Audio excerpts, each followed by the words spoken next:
আহাৰৰ প্ৰখৰ ৰ'দকো নেওচি পথাৰত ৰোৱনীৰ সৈতে ভূঁই ৰুলে কৃষিমন্ত্ৰী পীয়ুষ হাজৰিকাই।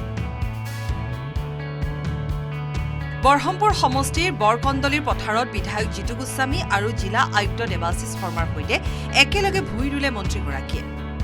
পথাৰৰ বোকাত নামি অসমীয়া ৰাইজক কৃষি কৰ্মৰ প্ৰতি আগবাঢ়ি আহিবলৈকো আহ্বান জনালে ৰাজ্যৰ কৃষিমন্ত্ৰীগৰাকীয়ে। পথাৰত ভূঁই ৰোৱাৰ লগতে মন্ত্ৰীগৰাকীয়ে পাৱাৰ টিলাৰেৰে মাটিও চহালে। ইয়াৰ পূৰ্বে বৰকণ্ডলীত উন্নতমানৰ নাৰিকল গছ ৰোপণ কৰি অসমৰ কৃষকৰ মুনাফা বৃদ্ধিৰ বাবে কৃষি বিজ্ঞানীৰ সৈতে আলোচনাত মিলিত হ'ল মন্ত্ৰীগৰাকী।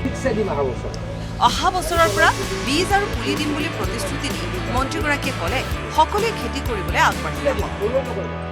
সকলোৱে খেতি কৰিবলৈ আগবাঢ়ি আহক। হিমন্ত বিশ্ব শৰ্মা ডাঙৰীয়াই যিমানখিনি পাৰে কৃষকক সহায় কৰিবলৈ প্ৰয়াস কৰি আছে, প্ৰয়াস কৰি থাকিব।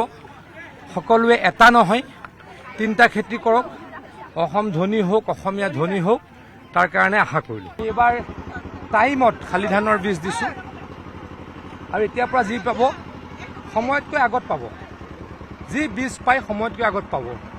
হৰ্টিকালচাৰ ছেক্টৰত মানে ফল মূলৰ খেতিত বেছি গুৰুত্ব দিয়া হ'ব। অহা বছৰ কেইবা লাখো নাৰিকলৰ পুলি, কেইবা লাখো লেচুৰ পুলি, কেইবা লাখো মধুৰিআমৰ পুলি, কেইবা লাখো আপেল বগৰীৰ পুলি, মানে যি ভাল ফল দিয়ে তাক আমি বিলাবলৈকে এতিয়াৰ পৰাই প্ৰয়াস কৰিছোঁ।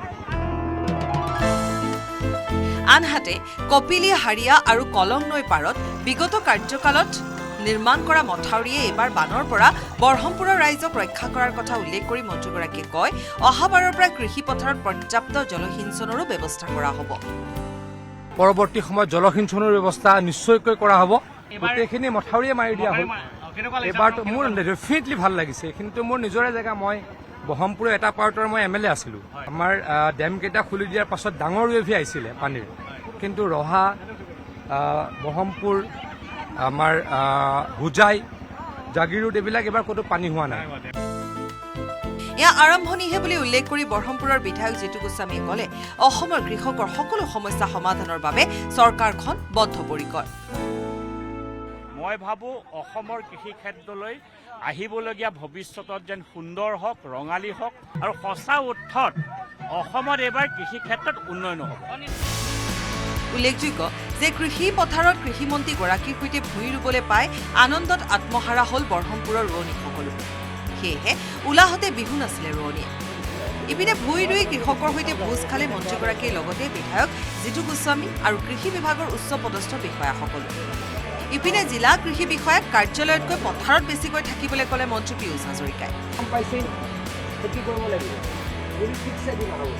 বৰহমপুৰৰ পৰা হেমন্ত দাস আৰু ভাস্কৰ শইকীয়াৰ সহযোগত নীলোৎপল বৰাৰ report, news 18 Assam north east.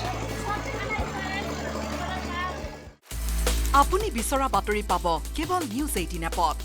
News 18 app download কৰিবলৈ স্কেন কৰক এই QR কোড।